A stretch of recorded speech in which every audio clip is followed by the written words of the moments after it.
Well, I think if you're a startup, it's really important to get all the help you can get. And if skills is our biggest issue, which it is, then you need to make sure that you have affordability and you're investing in the right place. If you also then have to pay a levy on top of that for your top talent, then that's not going to do anything other than be negative for the business. The government would make the point that the levy is charged at £1,000, but for a small business like a start-up, it comes down to £364. Yes, it does, but it's still a charge. And I think what I would call on the government to do is to use that money wisely. And I think there's going to be something in the order of £250 million raised from the skills levy, is that they use that to fund domestic skills training, because we simply aren't training our own domestic skills pool fast enough.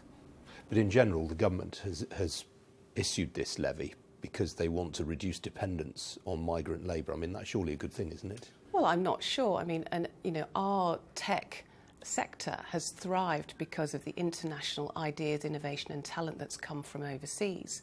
Half of the UK's unicorns were built by non-UK nationals. So should we really close the door on billion-dollar opportunities? I'm not sure the answer is yes. What about the election? Is this a disruption for the tech industry? What sort of messages are you trying to get out during the campaign? During the campaign, I think, we are really concerned about the skills gap. We're simply creating more jobs than we can fill. And so we really need the government to focus on how we're going to create a global model for a modern Britain. And that really means putting our best foot forward with the industrial and technical strategy for digital Britain. And are you at all concerned about some of the noises that have been coming from Jeremy Corbyn during the last 48 hours, higher taxes on anyone over earning more than £70,000 a year? I mean, that will hit an awful lot of people in the tech sector, won't it? Yeah, I mean, the tech sector is a sector where people do earn very well.